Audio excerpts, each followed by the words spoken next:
Hi, everyone. Today we're going to talk about Shakespearean sonnets. Shakespearean sonnets are called Shakespearean because William Shakespeare made them famous. They were around long before Shakespeare, but he used them the most and was the most widely published sonnet creator of his time. So, what is a sonnet? A sonnet is a 14-line lyric poem.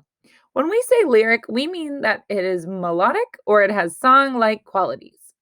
Oftentimes, a rap could be considered a sonnet or a lyric poem if it follows the guidelines we're going to look at today.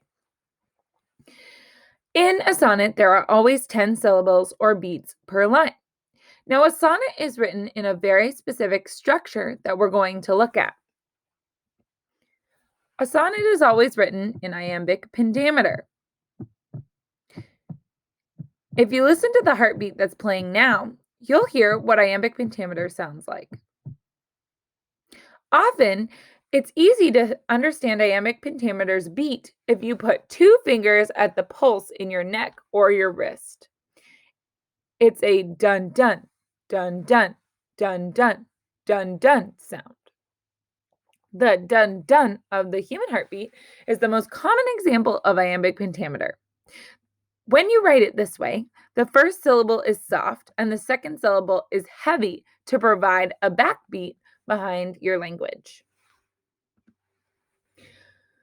So Shakespeare used 5 of these iambs, or a 2-syllable beat, in each of his sonnets. His backbeat might sound like dum dum, dun dun, dun dun, dun dun, dun dun. That's Iambic Pentameter. So the heartbeat or tick-tock rhythm of Iambic Pentameter can be heard in the opening lines of Shakespeare's sonnet number 12. The sonnet number 12 line says, "When I do count the clock that tells the time." But when we read it in Iambic Pentameter, it says, "When I do count the clock that tells the time." Do you hear the dun-dun, dun-dun, dun-dun, dun-dun, dun-dun? If you look closely, you can see that the red words are the soft syllable and the white words are the stressed syllable. A sonnet has 3 quatrains and 1 couplet. Now, this refers to their type of rhyme. A quatrain is 4 lines with an A, B rhyme scheme. The A at the end of the line is a word that just by itself. The next line's last word then does not rhyme with it, which is why we label it B. The third line's last word rhymes with the first line's last word, which is why we label it A. And then the fourth line's last word rhymes with the second line's last word, which is why we'll label that B. That's called a quatrain. A couplet, in contrast, is only 2 lines that have the same rhyme at the end.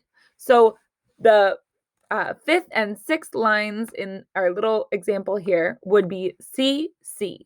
So they both rhyme together. Anytime you see 2 lines that rhyme one after the next, that's called a couplet. So we're going to go ahead and label the rhyme scheme in Sonnet 97 as we look at an example and try to discern what William Shakespeare is talking about. Shakespeare wrote his sonnets in the 1590s, but they're not published until 1609. We are unsure if his sonnets were created for public consumption or if he only wanted the people he sent them to read them. Sonnets contain dramatic elements, literary devices, and also have a sense of story. So as you read the poem, you often hear a story being told as you go.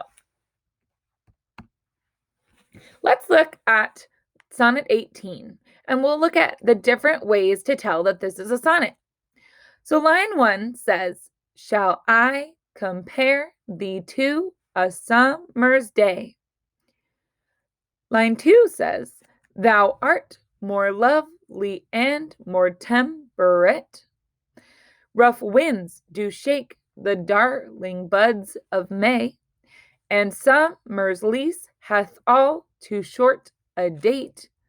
sometime too hot the eye of heaven shines, and often is his gold complexion dimmed, and every fair from fair sometime declines, by chance or nature's changing course untrimmed.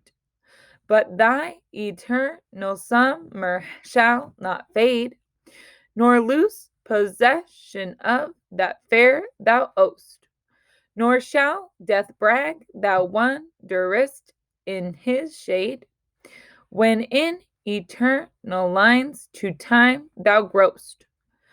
So long as men can breathe or eyes can see, so long lives this, and this gives life to thee.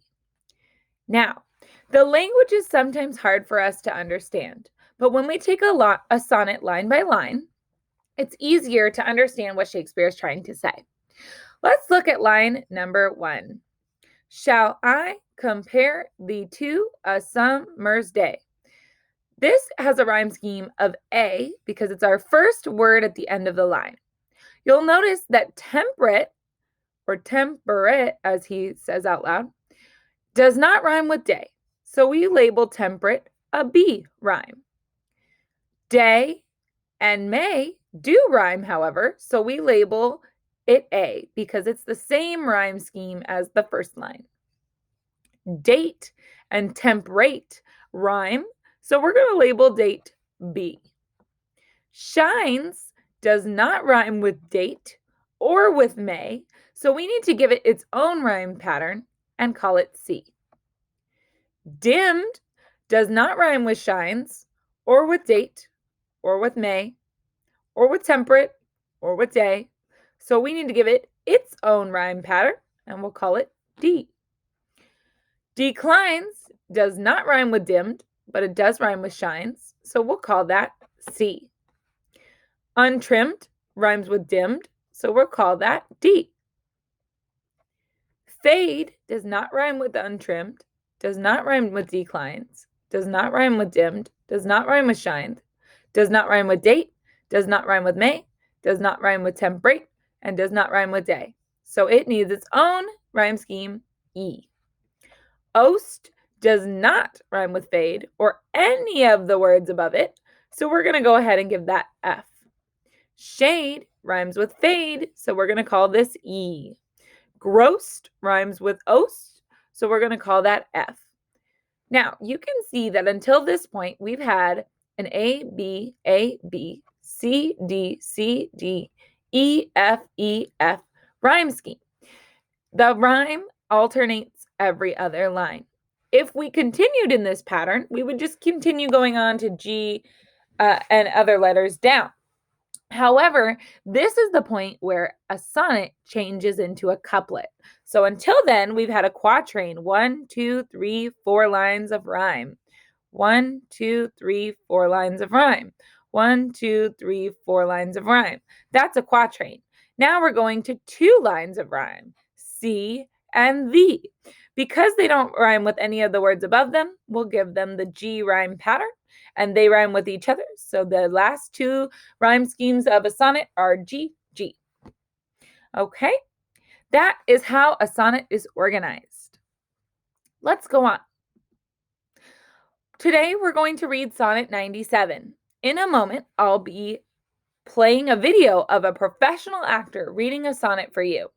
You will be summarizing each quatrain of the sonnet or couplet, so pay attention to the seasons that the author is using to reveal his feelings and the words that have positive or negative tones. Here is the text of Sonnet 97. I'm going to play a video of an actual actor reading the poem. Please listen carefully as you follow along and try to map out where are the rhyme schemes in this poem. How like a winter hath my absence been from thee, the pleasure of the fleeting year. What freezings have I felt, what dark days seen, what old December's bareness everywhere. And yet this time removed was summer's time, the teeming autumn, big with rich increase, bearing the wanton burden of the prime like widowed wombs after their lord's decease. Yet this abundant issue seemed to me but hope of orphans, or unfathered fruit, for summer and his pleasures wait on thee, and thou away, the very birds are mute. Or if they sing, 'tis with so dull a cheer that leaves look pale, dreading the winter's near. Now, that was a less stressed version of reading this sonnet. You could read it with more force, like da dum da dum da dum da dum da dum. He reads it the way you would read it out loud if you were just speaking to your friends. Remember that many of Shakespeare's works were written to be said out loud to others. So I want you to go through Sonnet 97 line by line. I'd like you to look at what is the rhyme scheme of each line as you go and identify the words that are rhyming, like we did on the previous slide. I'd also like you to look at each line individually and figure out the meaning. What is he saying? What is he talking about? Okay, make sure you think deeply about this. Don't just use surface level information. If you need help, contact your teacher. Good luck.